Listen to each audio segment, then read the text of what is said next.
you're looking to dive into topics on how to live a happier, healthier, more fit, and long lifespan, then you've come to the right podcast.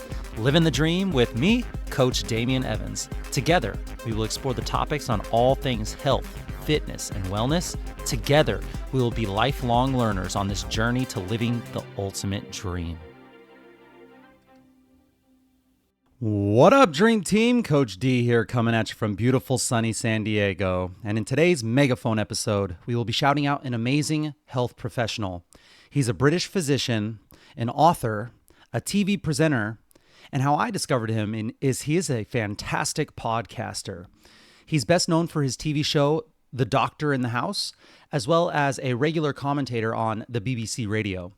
His podcast is called Feel Better, Live More. It's so entertaining, it's informative, and it's just really well done. He wrote an amazing book called Feel Better in 5, and I'm currently listening to his most recent book, Happy Mind, Happy Life, on Audible.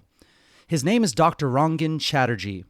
He wrote a short article that I really wanted to shout out and share. It's called 5 Ways to Make Changes That Stick.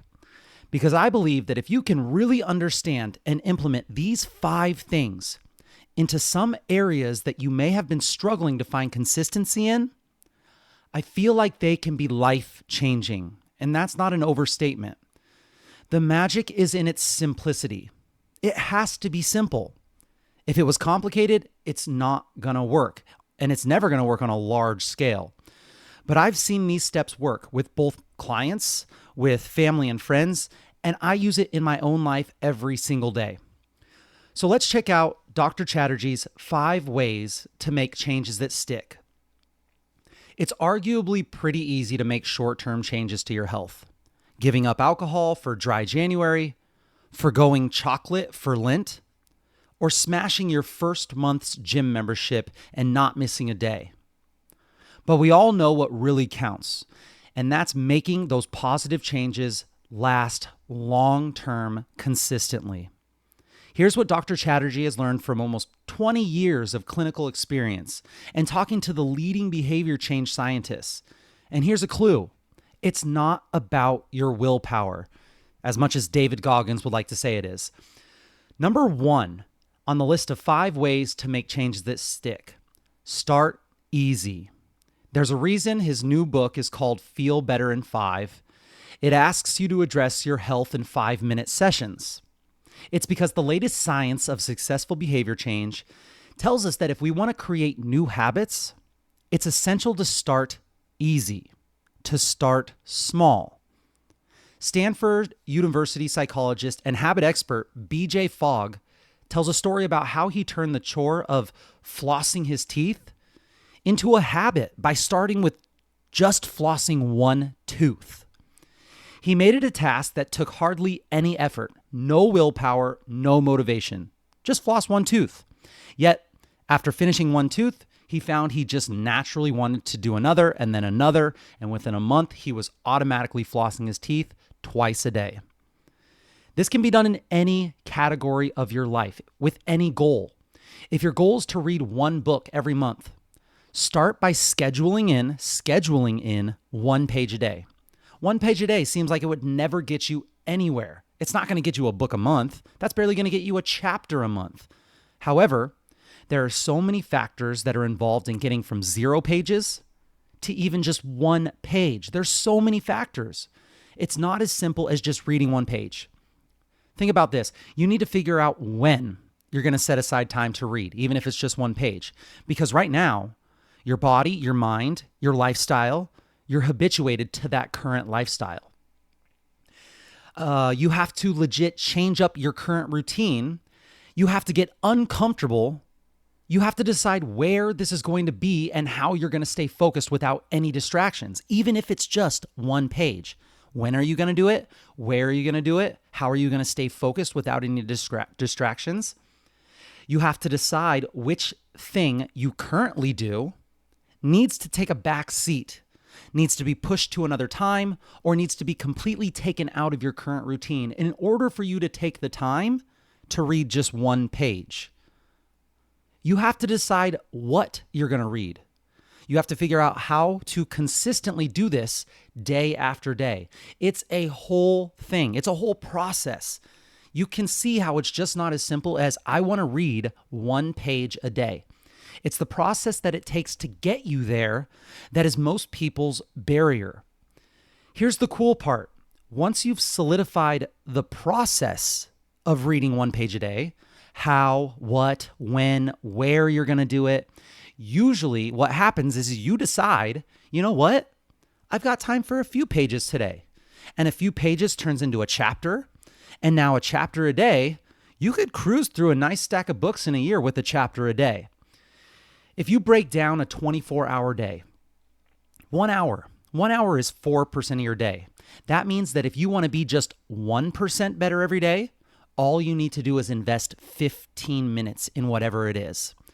You can find 15 minutes a day to invest in something that you want to grow in, something that will make you a better friend, parent, family member, community member, professional, artist, musician, linguist. 15 minutes a day is all it takes. Start super small.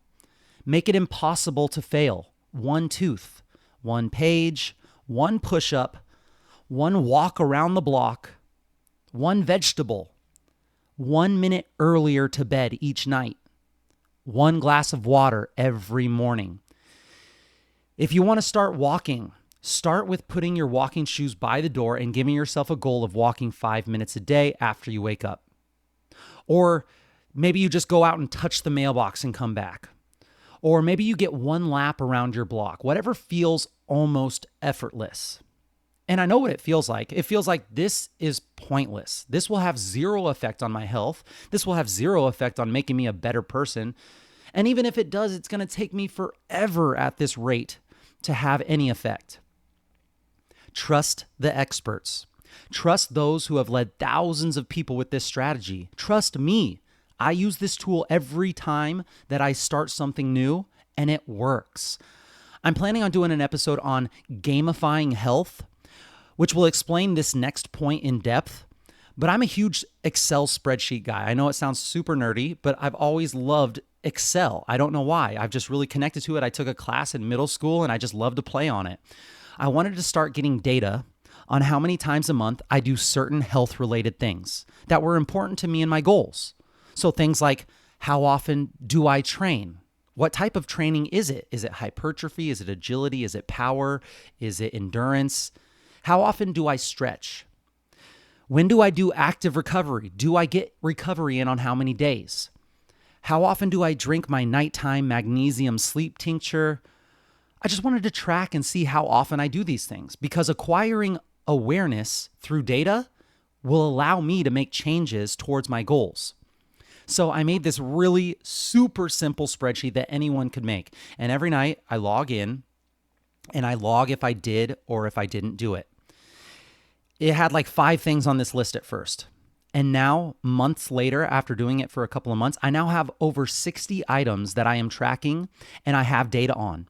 I have a percentage of the time that I do them monthly. And soon I'm going to have a yearly stat. This spreadsheet is a beast and I'm really, really proud of it.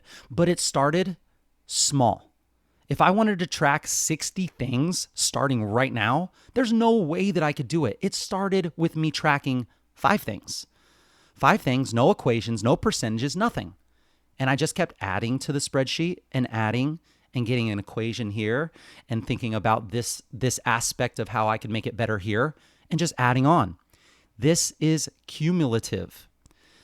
Be patient, find consistency on the smallest task. Consistency is the key, and that will point you in the right direction of your goal. And I promise you, if you start small enough, the seed will grow exponentially. And a year later, you won't even recognize yourself. A year in the grand scheme of things is not that far away. Decades of research into behavior change has found that if we want behaviors to become habits, they should take minimal mental or physical effort. Minimal mental or physical effort. This means they'll require less motivation. This is useful because, remember, motivation, it naturally goes up and it goes down and a roller coaster over your lifetime. Motivation is just like any emotion: happiness, sadness, joy, sorrow, excitement. You can't count on motivation to get you to this goal long term. Every single person, no matter how motivated, will lose that motivation at some point. Yes, you should really enjoy those time periods where you're feeling motivated and really take advantage of those time periods. However, use the start small strategy to weather the times throughout the year where you're not 100% with the motivation. And know that when you are feeling motivated, you're going to want to bite off everything. We have those all or nothing people. I want to do it every single day or else I'm not going to do it at all. That's not going to get you success. I promise you. It might for a small percentage of people, for a small percentage of things, if it really, really means something to that person. But start small. Even when you're motivated, I can guarantee you that this is going to work. Number 2 on the list of 5 ways to make changes that stick. Connect this change to an existing habit. This is, in my opinion, one of the most powerful ones. If you can figure this out, no task or goal is out of reach. BJ Fogg knew what he was doing. He found one daily automatic behavior that was already well established, brushing his teeth. He hooked the new flossing habit up to brushing his teeth. It makes sense, doesn't it? We're all busy people, so new activities are going to have to fit much more easily into our daily routine if we don't need to find extra time for them. Dr. Chatterjee gets his own 5-minute workout done when he is brewing his morning cup of tea. He tells this story in his book. I really like it, and I've told many clients about this. But he wanted to find a way to squeeze movement into the first things that he did in the morning.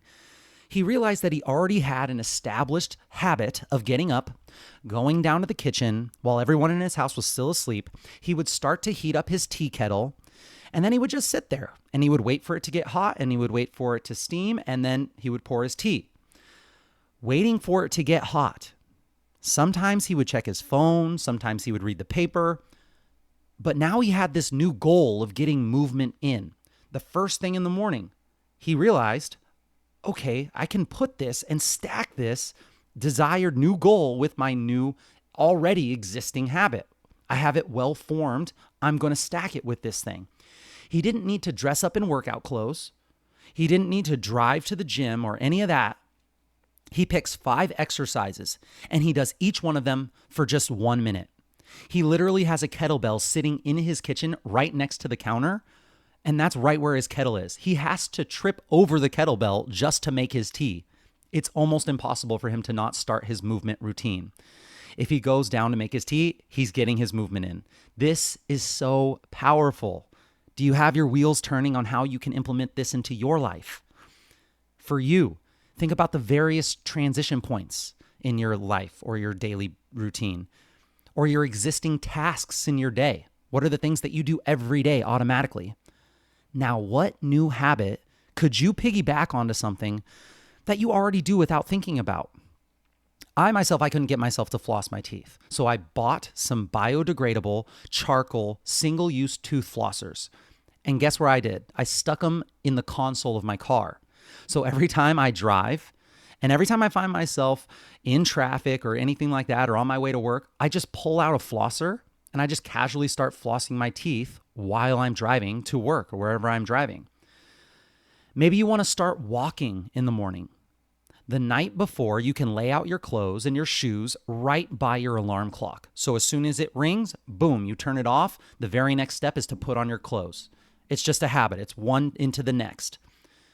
Maybe you want to increase your water intake. The night before, you put a glass of water next to your alarm clock. The first thing you do is turn off the alarm, drink the glass of water. Maybe you want to start going to bed earlier. Now, I've done this, and the way that I've done this is that after dinner, I always want to do something that makes me laugh. So I watch a stand-up comedy show, I listen to a funny podcast, I watch a comedy-based TV show, something like that. Something that's the goal is to finish the day with some feel-good hormones, endorphins released throughout the body. That's my goal. And then I go immediately from that funny thing into a deep stretch yin yoga routine. So the funny thing ends, I immediately turn on a yin yoga routine. This helps my body downregulate even more. It helps to take me from external all day worried about the things in our world, to the internal, actually feeling out where I'm holding tension in the body, feeling how the organs are feeling, the muscles, and how breath is happening in the body, and all that stuff inside.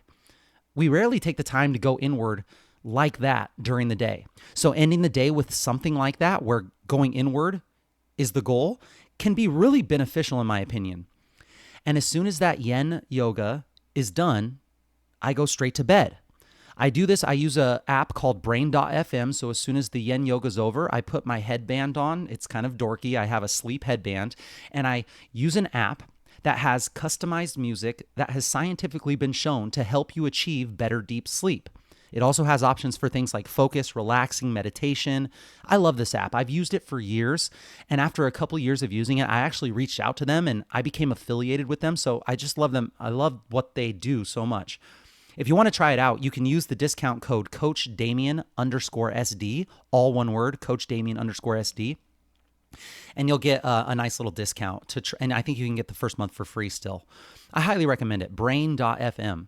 Anyway, I use Brain FM and a sleep headband, and with that combo, and then everything that we just talked about that I did right after the comedy, I'm usually out sleeping in about 5 to 10 minutes. Sometimes it's faster than that. My Oura Ring actually tells me that I get a worse score because I fall asleep so fast. I think it's because some people fall asleep fast when they're over fatigued. So that's what the algorithm does, but whatever. So I've stacked a routine of things together that I want to accomplish at the end of the day. And I know how long those things are going to take. It takes about 90 minutes. So this is what a nighttime routine looks like. I have my nighttime routine. Now I just have to know when I want to go to bed. If I want to go to bed at 10:30 at night, I just work back from that time. And then I know when the start of my routine needs to happen. If my routine takes 90 minutes, I'm going to turn everything off and my comedy starts at 9 p.m. And I'm going to be ready to head into my dark, cold, circulated sleep sanctuary right at 10:30 p.m. It just takes some planning and some habit stacking. Which brings us all the way back to number 2 on the list, connecting the change that you want to have to an existing habit. A habit requires a cue, an action, and a reward. You're creating a new action is what you're doing with an already established cue. The cue is I turn on the TV. The action is I sit on the floor instead of the couch and I do some stretches, some mobility exercises. The cue is I walk to the fridge. The action is before I can open it, I have to do 10 bodyweight squats. Your reward is getting the benefit of why you wanted to create this new habit in the first place. Even if you don't love doing 10 bodyweight squats, you get the reward of what comes from that. And the more that you do this, the more consistent you are, the more you never miss an action after the cue, the more that the actual physical structures in your brain, your hardwiring, your neurological connections, the more that those things will be solidified. The analogy that I love, that I use all the time, is your pathway in your brain starts off as a 1-lane dirt road out in the country. It's not used very often. It's very crude. It's not super robust. It's used very infrequently. But the more it's used, the more it's needed. The more it becomes paved. And now it's a nice little 2-way street. And then the more you use it, the more it turns into a highway. And then eventually this pathway in your brain, it gets used so much and so frequently, and it is so ingrained with its cue that it is now a 9-lane superhighway going through multiple states. It almost becomes automatic and hard for you not to do the action. But yes, what does it take? It takes time and it takes consistency. There are so many opportunities here to become more efficient with the way that you use your time. There are so many opportunities to use the power of what our body and mind wants to do when it comes to wanting to perform automatic behaviors and stacking those behaviors with things we would like to start implementing into our life. This is a huge hack that I've used for years. It works. Number 2, definitely you have to connect this change to an existing habit. Okay, moving on to number 3. Number 3 on the 5 ways to make changes that stick. respect your rhythm. Number 3 is respect your rhythm. We all have natural daily rhythms, and you will feel more inclined to do certain things at certain times. First thing in the morning, your system is full of a hormone called cortisol that helps you get up and attack the day. Cortisol is a stress hormone, but it's also a beneficial hormone in the right circumstances. It's not all bad. It helps you get up and attack your day. So this could be a perfect time for a 5-minute HIIT session to kickstart your metabolism for the day. In the evening, levels of the sleep hormone melatonin are higher. So you might find it helpful to work with this natural slowdown by writing in a gratitude journal or doing some gentle yoga. Don't try to fight your biology here. If you find that it doesn't work for you, forcing it is not the answer. If someone else does something and it works for them, it doesn't mean that it's going to work for you. You are an individual. You have different biology. You've had different experiences. I know high-performing CEOs that say 5 a.m. workouts are the only way to get it done. But if you dread it, if it's like pulling teeth every time, if it doesn't feel right, at least after the initial phase of change, then it's never going to stick long term. You have to look forward to it. Maybe not looking forward to the actual habit. Most people don't love doing exercise, or most people don't love flossing their teeth, but at least you want to look forward to the results that it's going to give. Professor Andrew Huberman from Stanford, he breaks up the day into 3 phases. In phase 1, 0 to 9 hours after you wake up, you have the most dedication to energy, requiring energy-filled tasks. Now, that's why I love the phrase, eat the frog. Eat the frog. This is from an old Mark Twain quote that essentially talks about doing your hardest, most demanding task first thing in the morning. Get it out of the way. When you're refreshed from your night of recharge, that's when you have the energy to do these hard tasks. Your biology literally wants to get that thing done in that time period. Then, from about 10 hours after waking up to around bedtime, that's when you can do the more automated stuff, the stuff that doesn't require as much of what Professor Huberman calls limbic friction. Limbic friction, it's essentially when you know that you have to do a task, but you keep putting it off. Procrastination stems from your limbic friction being too high, and your willpower or motivation is not enough to get you to perform the task. So limbic friction, it's essentially when you have a task that you want to do, but you keep putting it off. And then later on in the day, that's where you can do more of your creative stuff. I know a lot of people who call themselves night owls because at night they come up with all of their clever, creative content.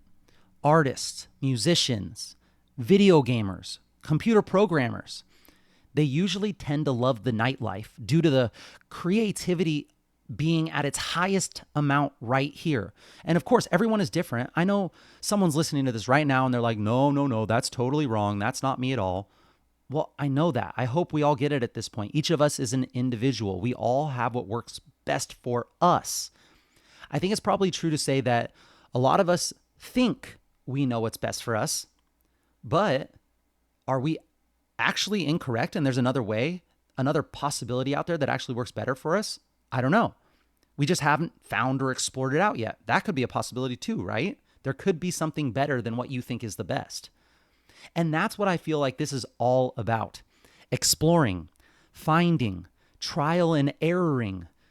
If we have it all figured out and we love our routine, then go. Keep solidifying that routine. Go for it. I'm really happy for you. Do it.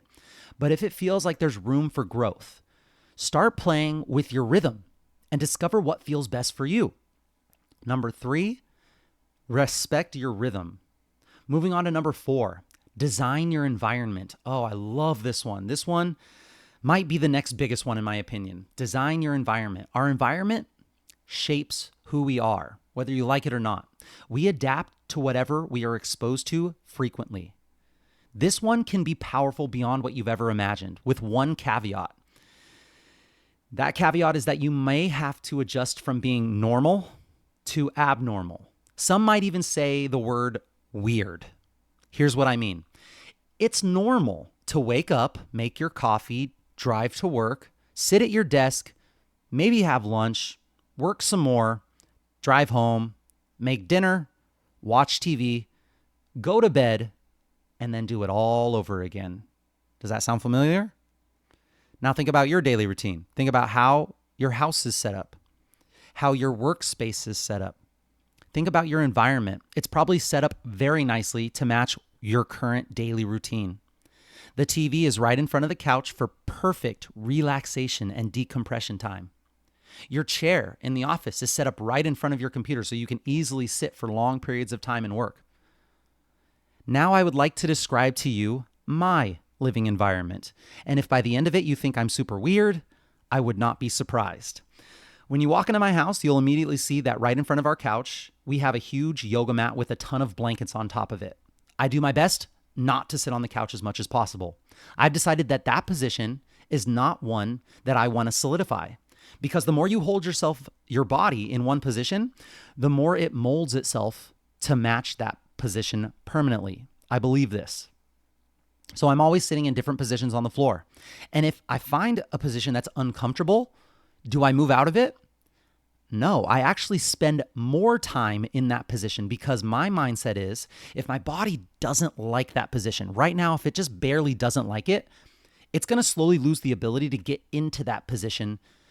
And what happens if one day I want to be there and physically I cannot be there anymore? I can't get there anymore because I haven't used it in so long. My number 2 life rule, if you don't use it, you lose it. Moving on to beside my couch, you'll see all of my exercise bands. You'll see a kettlebell and a journal. Those are all things that I want to do at night as I'm watching TV, if I watch TV. I'm not a big fan of just sitting down and turning my brain off and letting a TV program put me into an hypnotic state. Maybe a movie every once in a while because I have it planned as a special event. But I found that television, it's literally just a time suck. It's a slippery slope that leads to a pretty unimpactful place. I know what you're thinking. Come on, coach. Sometimes I just want to relax. I just have to relax. All day I work so hard. I'm working at my job. I'm working for my family. I go all day long. Can I not just get a couple hours to sit down and relax? I believe this here is the problem.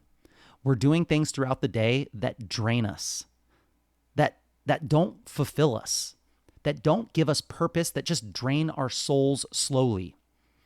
Had we done things throughout our day in our lives that really help us to pursue our goals, where we see progress daily, where we feel like we have a sense of meaning, of purpose, we wouldn't have to completely turn our brains off with mind-numbing content and substances. #Bachelor. This is for a whole different podcast. I'm not going to even go too far into this. I'm going to get off my soapbox, but I believe that if you're going to do something in front of your TV, there are many, many, many things that you can stack it with. If you find that you keep saying, I don't have enough time to do this, then I want you to take an audit of your screen time, when it is, how long it is, and what you're doing during that screen time. And here is where you can grab a bunch of that time back and still be able to watch your shows, your programs, whatever, sports if you're like me. Okay, I digress. Back to the house environment. Behind my couch, we have a mini trampoline where we do our rebounding. It's out in the open. It's easily accessible. If it was in the closet, if it was in the garage, it would never get used. Rebounding is a great way to help the waste management system of your body, also called the lymphatic system, get flow. Everyone is looking for the best detox tea or the best detox juice or detox cleanse or whatever. But we have a system in our body that does this. If we can help the system work better, then we may not have to drink this tea or choke down that juice. In the doorway I frequently go by, I have a pull-up bar. Sometimes I just stop as I walk through it and I just hang for a few seconds. Sometimes I bust out a few pull-ups. I make sure that every day I do at least 5 to 10 pull-ups because for me, I'm training to be the most badass 90-year-old, 100-year-old. I know that when I'm 90 years old, I want to be able to do that. So if I want to be able to do it when I'm 90, if I want that strength, if I want that skill, I have to do it every day. If I can't do it now, there's no way I'm going to be able to do it when I'm 90. Rule number 2 again. In my room, I have an infrared light panel on the floor. Next to that panel is my meditation kit. I have a headband that I put on that tells me when my mind is wandering, and it tells me when I'm in a deep state of focus. Shout out to the brand Muse, M-U-S-E. It's a little expensive, but I just love data. And this company is great for meditation and data, in my opinion. I'm not affiliated with them at all, but I've used their headband since 2018. I know that I want to do infrared light therapy almost every day. So I put it out in the open in my room because I know that infrared therapy is a part of my morning routine. But what do I also put there? I put the headband there. So as soon as I do my infrared, I put on the band and I start meditating. I also put on toe spacers. It doesn't require any extra time. I'm already going to sit there and do infrared lighting. I put in toe spacers because my feet have been squeezed into sports shoes all my life. So my toes were slowly getting crunched together. My pinky was starting to hide under that fourth toe. So now I'm working on my toe spread. Toes should be able to spread wide like fingers. Toes should be able to be manipulated one at a time like fingers. But we've lost that ability because we stuff them into these cushioned shoe casts, just like putting your hand in oven mitts for your entire life. Can you imagine what your fingers and your hands would do if you had oven mitts on your hands your entire life? You will lose function. You will lose strength. And that's a really bad thing when everything that you do stems from the ground up where your feet make contact with the floor. If you have weak feet, you will have poor alignment at the knee joint, which will move up to your hips, which then will probably go to your low back and all the way up the kinetic chain. And then we sit here and we blame our bad knees. I'm talking to myself right now. I sat here and blamed my bad knees for years, or our bum hips, or our bad low backs. But it all stemmed from a dysfunction all the way down in our feet and ankles that we didn't even know about. So I know I'm going to sit here and I'm going to meditate and I'm going to do red light therapy, and I might as well just spread my toes at the same time. It's all stacking multiple things that I want to do into a one-time period. I put all these items together so that it's automatic. I would have to actually legit make a concerted effort not to put on the toe spacers, not to put on the headband, not to meditate as I sit down to do that infrared light. So I'm going to stop right there because I feel like I'm getting a little weird already, but that's just a glimpse into my environment. I have made it so that the things that I want to do and get done are right in my line of sight, in as automated of a position for me to get to as possible. It's all set up in a way for it to have the least limbic friction as possible. Do this, and yes, when you have people over to your house, you're gonna get weird looks and lots of questions. I can guarantee you that. But do this, and you will 100% see your life change. You will start to create an environment that starts to mold you into the person that you're trying to be. Your environment, your container, it shapes the person you are. Bruce Lee said, like water, if you put water into a cup, it becomes the cup. If you put water into a bottle, it becomes the bottle. If you put water into a teapot, it becomes the teapot. Water can crash or water can flow. Be water, my friend. You can start to take control of some of your environment to create the person that you want to be. This can go the other way too. We're all hugely influenced by our environment, so make sure that yours reflects the healthy habits that you're trying to create. Reduce temptation in the kitchen by getting rid of tempting treats that are right in the line of sight, and restocking that position with nutritious, filling, and tasty snacks and drinks. If on your kitchen counter you have tons of bags of chips and a bowl of candy, every time you walk by that stuff, you're going to just grab. It's right there. Don't do that to yourself. What do you want to consume more of? Make it easy, make it visible, and make it as enticing as much as possible. Create easy exercise opportunities like Dr. Chatterjee did by putting a step next to your kitchen counter and a dumbbell by your kettle. So he can do this as a quick exercise snack while you're making tea. Leave a foam roller or exercise band behind the sofa, so you can do a short stretching or strength workout during a TV commercial break. Tweak your bedroom to facilitate good sleep. Get rid of all of the lights, put up a blackout blind, ban devices in your room, and treat yourself to a nice eye mask with some earplugs to make bedtime as dark and quiet as possible. What does the environment of a person that you want to be, what does that environment look like? Create it. You have that power. Number 4, that was create your own environment. Design your environment for your goals. Moving on to the last one. Number 5, celebrate the wins. Celebrate the wins. Don't be afraid to pat yourself on the back or give yourself a little cheer every time you make a healthy choice. Celebrating in this manner is highly effective. The more intense the positive emotion that you feel alongside your new behavior, the quicker you will turn that thing into an automatic habit. Emotions are so powerful. The more intense the positive emotion, the quicker it's going to become a habit. Just think, when you're feeling low and eating that chocolate bar, you immediately feel better. Maybe not great, but you feel better. This helps to lock in this behavior. Every time you're feeling low, you now have a craving to reach for that chocolate bar. We can use the same psychology to help us instill healthy behaviors, as well as the positive self-talk. I find it really helps to give yourself another hit of pleasure with a visual reward. So for example, I know people that anytime they do their habit, they put pebbles into a jar. They put coins into a jar. I know people that put stickers on a wall chart and they earn stickers. I know people that put ticks on a calendar and they mark their calendar off. I do this with my training. Keep a daily diary or a training log, something that has here's my task, and boom, I put a little check and I checked it off. I did my task. There are tons of apps too. There are good apps like logging alcohol-free days or smoke-free days or steps taken, food eaten, so on and so forth. It just depends on what your goal is. There's an app for it. I can almost guarantee to track it. You'll soon start to crave these small moment victories and feel bad if you miss them. When this happens, you'll know your healthy living program is starting to stick. Changes are incredibly hard. We as humans think we just hate change, right? But we actually just fear the unknown. We really cherish predictability. My life rule number 4, you have to get comfortable being uncomfortable.